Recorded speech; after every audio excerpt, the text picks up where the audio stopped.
Now let's go to a thoroughly unstable anchor, another one, Larry O'Donnell, a.k.a. Lawrence O'Donnell, a.k.a. Get out of my ear! Who is that? Stop the banging!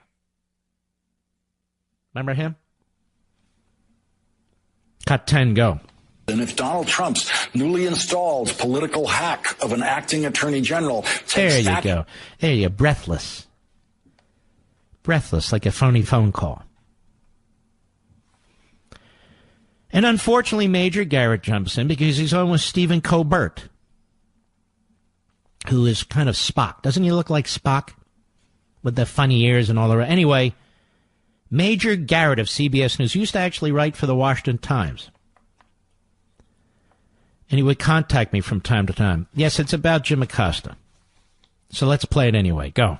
Peter Alexander stood up for Acosta. Was that the right thing to do? Should reporters do that for each other? No. They shouldn't. Should reporters stand up for each other? Yes, really? Yes. Shouldn't they? Right or wrong? Circle the wagons. Go ahead. And for himself. Look, that's another thing that's completely different in the Trump Why do they talk so fast? Are they all hyped up on something? It's another thing completely different in the Trump era. What would that be, Major? And Major, I'm going to demote you to a private if you keep this up. Let's call him Private Garrett. What do you think of that, Mr. Producer? Private Garrett, go ahead. Historically, it's all one man, one woman for him, herself. You do your thing, I'll do my thing. I'm just going to try to be as competitive as I can in that environment, get my question, get my answer, and that's it.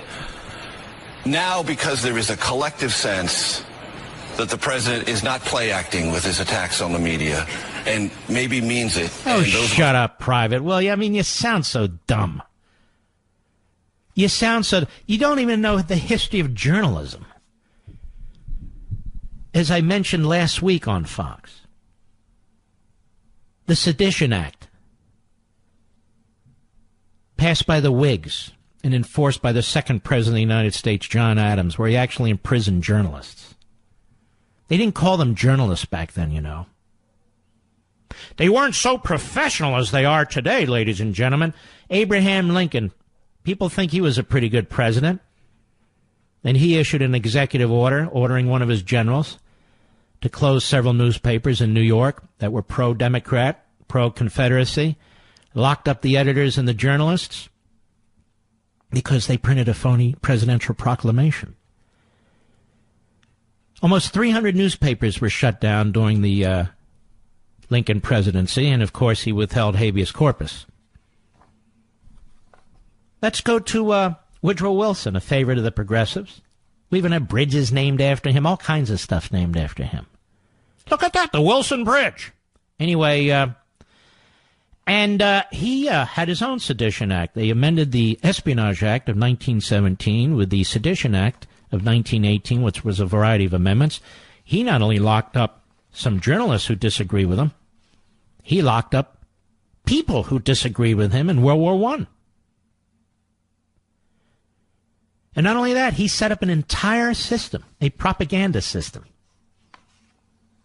Then we have Franklin Delano Roosevelt, who threatened publishers repeatedly.